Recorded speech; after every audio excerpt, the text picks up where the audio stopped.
বলে হুজুর কবরের সামান আবার কি? কবরে তো আমরা সবাই যাব।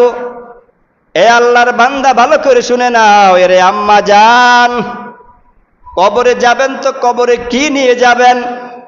আল্লাহ রসুল হাদিসের মধ্যে বলছেন, কবরে যাবে তো বান্দা কবরের চারটা বন্ধু নিয়ে যাবে। ইযা উজিআল মাইয়িতু ফি কবরি জা আল কুরআন। বান্দা তুমি যখন কবরে যাইবা, তখন তোমার কবরে তোমার সাথে এক নম্বর বন্ধু থাকবে কোরআন। এই কোরআনটা তোমার মাথার কিনারায় দাঁড়িয়ে থাকবে। ওয়াসসালাতু আইয়ামিন, ডান কিনারায় থাকবে তোমার নামাজ। এই নামাজ বন্ধু হয়ে ডান কিনারায় দাঁড়িয়ে থাকবে। ওয়াসিয়ামু আন শিমালি, রমজানের রোজা তুমি যখন রোজা রাখবা, এই রোজাটা তোমার বাম কিনারায় থাকবে বন্ধু হিসাবে। ওয়াসাইরুল হাসানাতি ইনদা রিজলাইন, চার নম্বর বন্ধু তোমার পায়ের কিনারায় থাকবে।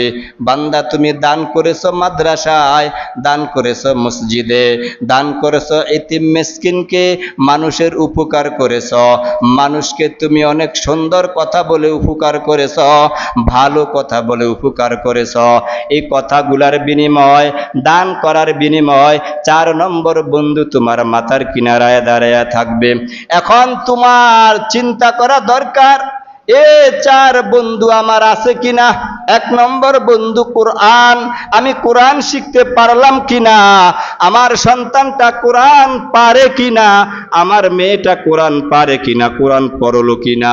সহি শুদ্ধ করে কোরআনটা যদি তিলাওয়াত করতে পারো, তাহলে কোরআন তোমার বন্ধু হয়ে মাথার কিনারায় থাকবে।